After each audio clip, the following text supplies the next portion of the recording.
I'm so excited to have you join me on the Dream Series. I know you are. So many people, though, have asked I know she is. to see me and you together, Yes. talking about our journey of what we've done, to create successes, our own personal experiences. I said to a friend of mine, I said, me and Jessica, we're going to be very raw in this Dream Series. We want women to know that it's not just about the dream. It's about all of the concepts that, of course, I'll be teaching over on the YouTube, which you're on our YouTube right now. So I will be here on YouTube teaching 21 activations. And these activations are concepts around how to dream. Yes. What the dream takes. How to put the dream into action. And it's going to be a whole host of conversations we're going to have. And so the bonus is we're doing some behind the scenes, my daughter and I, because we work together. Jessica is our operations manager for Girl Go Be Great Lifestyle Success Co. and Girl Go Be Great Tech. She makes sure all our events that we've done, which is hundreds of events over the last 13 years, she makes sure we are taking care of our clients. She runs our team and the finances. So if anything not right on the finances, I blame it on her. No, I've had to take some responsibility for that, though, for sure. All the time. We quickly wanted to just talk about the part faith, belief, and daily dreaming. The conviction of dreams. Exploring that concept. Yes. So many women I know really, really miss this one because it requires for the dream to stay in motion, for the dream to get back up. And when it fails you, right, it requires unshakable belief. Absolutely. There was a time we had to have unshakable belief. You remember that time? Every time. Every time. Every year. Yes. Unshakable belief is not something that you have to just do once. But I had one particular thing in mind, though. No, the time when okay, it was really unshakable belief was necessary. Well, you're Yes. right. We do have a couple. We do have a couple unshakable belief moments. Yes. We really do. Yes. Well, let's talk about the one when we lost all in the 2008-2009 crash. That would be about 16 years ago, right? Yes, and you were going to college, your freshman year at Hampton University. The only college you applied to. That was a hard time. It was, wasn't it? I remember you having to sit in the bleachers at Hampton with all the other students until your name was called for us to go in this line, and we had to pay $3,500 to get you into school. Yep. Even though you had a 4 GPA? 4 point. I keep saying 4.4, but what was it? Yeah, 4.4. You had a great GPA, girl. What was your GPA? I had like a 3.9 or something. Okay, but it was weighted though, because you had 2 high school diplomas. Okay, yeah, because I had AP courses that I passed, so. Come on now, you came out of magnet school. Come on, don't doing act like I'm just trying to pretend that you had a 4.4. Literally, you could have went to any school in South Carolina, but you chose the 4.4 Hampton. always tripped me out. Yeah. God, dog, I got that 4.4 sketched in my brain. You on your 3rd degree right now. Yes. You're getting your MBA right now. I think a lot of people know that. No, a lot of people don't. I am currently getting my MBA from LSU, and I'm extremely excited about it. And we'll talk more about that later. Yes, that's another part of the dream, man. For sure. So there was that moment where our belief had to be unshakable because we had lost everything in the crash of the real estate crash of 2008, 2009. And I had so many emotions about leaving you at Hampton in a broke state, right? When I thought about my daughter going to college, this was my baby I had when I was 17 years old. When I was 16 when I got pregnant, 17 when I had her. I was 18, going on 18 when I had her. I had a brother at 17. See how that went? Yes. I didn't want to leave you that way. Going to Walmart was hard.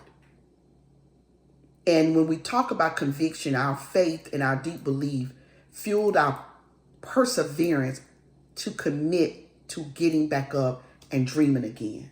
For sure. So many women got to hear that right now. That she got to have the mix of faith, belief, daily dreaming in order to get back up again.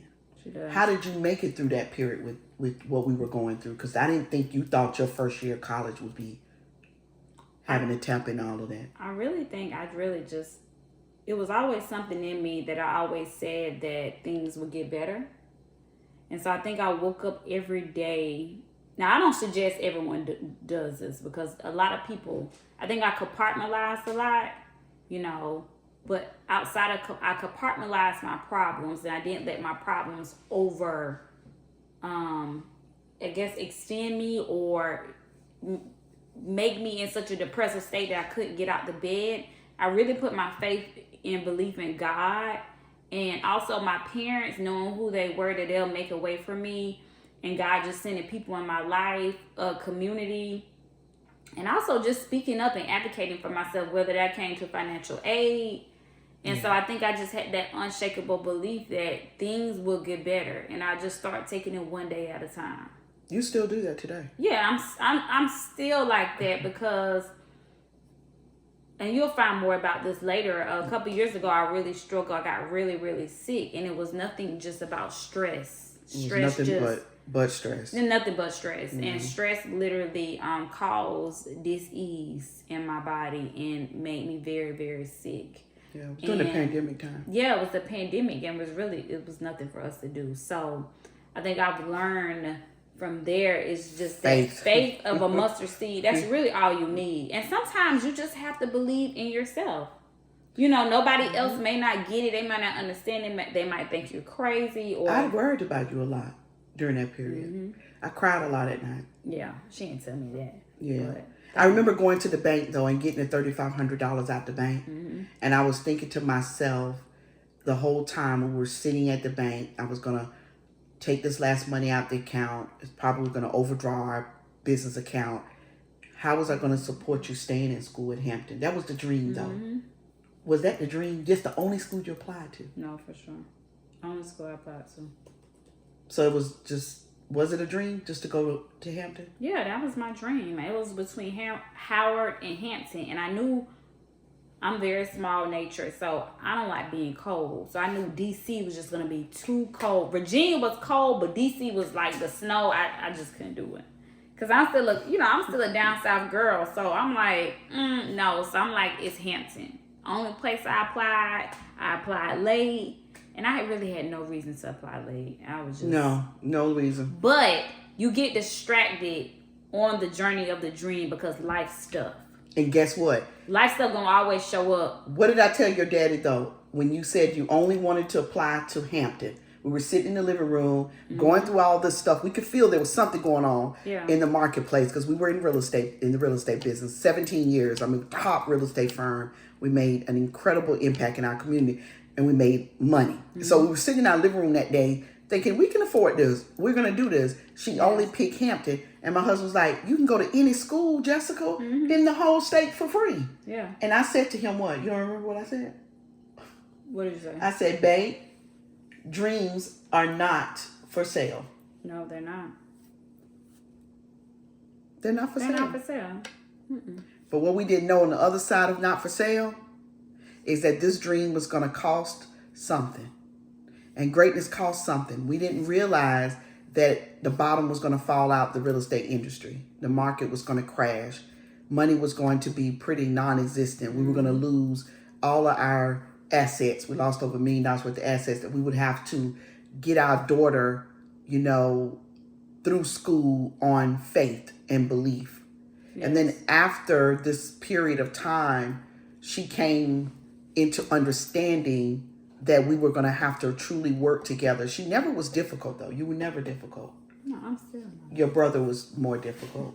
Yeah, he was in school also. I think he was on his own journey, though, and men and young black men and just grown men at that, they process things different than women. And I will tell you that his processing was very, very stretching for me. I liked to curse at that time, and I wanted to curse all the time. Your glasses. My glasses twisted. Why you do that all the time? She always trying to tell me how to get myself together. But no, it was a process for us. I didn't like to curse. I was trying not to curse, but he pushed it. And so my daughter Jessica made this transition of faith and belief and perseverance, the conviction of re-establishing ourselves in her dream to ensure she was able to finish school. We got on top of Hampton in a very special way. What did I do? Tell everybody what I did. Tell them what I did. Basically, she called them every day, several times a day. I was up in the office waiting, and it was times that someone says, your mom or Lori Post, she's actually on the phone here, and you're waiting in the area. We can't talk to both. And it was kind of like, no, someone's going to talk to us. That's right. And so she got to the point that she called so much, they started sending her to the director of financial aid. That's right. And she would email him. She would write him. We did a special circumstances packet. And I told them my daughter was a leader. Yes. In that packet. I told them that she could have went to any school in her state for free. And this shows you that sometimes you got to let people know who you are. And we had conviction. You can't have belief without works. That's right. You can't just believe a thing and then say, "Oh, if it's." Did you just cut the scripture? No, I didn't cut the scripture. I remixed it. Yeah, you definitely will remix. But the thing is, you can't just say, "I'm so this, I'm so that." It's gonna come. Laws of attraction is real. However, what do you want? What do you want? And that's where conviction and that perseverance comes in when you are having to have faith and belief in the dream. The dream was for her to go to Hampton University. The bottom fell out of our life. But we could not disappoint the dream. The dream is non-negotiable. The dream is not for sale. So we got in there and we made a way out of faith. That's how we made a way. Our faith guided us. Our perseverance kept us. And I tell you what, that packet got approved. Obama became president during that period. Yeah. And it was his election night. It was the same night Obama got elected. Was the same night that I checked my financial aid portal, and I had like $30-something thousand in there worth between my loans, Perkins money. I had scholarships that she rightfully qualified for. I had a scholarship being from South Carolina. Yeah, it was a scholarship called the Rita Whitehead Scholarship. Yeah, I'll never forget. I had so much that you just don't, you don't know. And the same thing that applied when I was in college applies now. What are you willing to find for yourself? What are you willing to find to, figure out how to make your dreams come true? And that's conviction. The conviction. That's what we're going to be talking about on the Dream series. We're going to be talking about conviction, faith, belief, making hard decisions, turning your dreams into action. And all of the concepts concepts that come with it so that you can do something, like Michelle Obama said. Do something. And a lot of people see us, like they see our pictures, and I've gotten so excited about this because we've never taken everybody really behind our scenes this way. And we're going to be talking about certain things regarding our own successes, our own fails, and like this particular moment here, how we had to use conviction. That's the concept for today. This one of the 21-day actions is convictions. And I want to know how you plan to use your conviction to reestablish your belief and your faith in your own dreams, to get them to the finish line, to keep in action with the dream.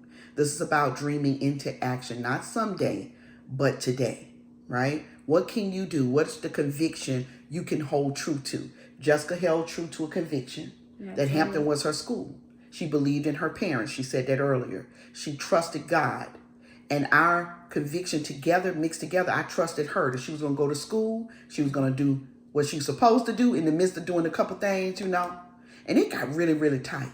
And it got so tight sometime that my tears flowed. So, as I wrap this up, I just want you to understand that moment would have not been the moment that we can even talk about, because she got that degree. She got that degree and a master's degree, and now working on an MBA. That was because we believed. So we believe in you too.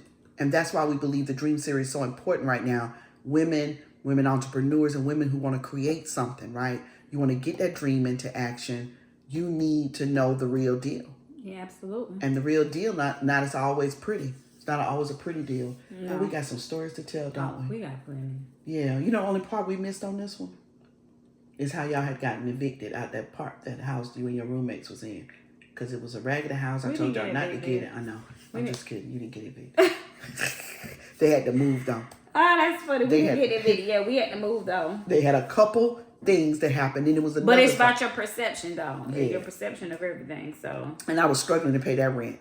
I met the guy at the mall one day to give him the rent money. Yeah, look, everything was a struggle. Boy, everything was tight. Everything was struggle. Everything, it felt like an eviction because every month I thought we were going to be evicted. Okay? Mm-hmm. But the conviction kept us faith in God. And Jessica got all that money because she was convicted to stand on, I belong here. Mm-hmm. And so if you know the dream belongs to you and you belong to the dream, stay convicted on it.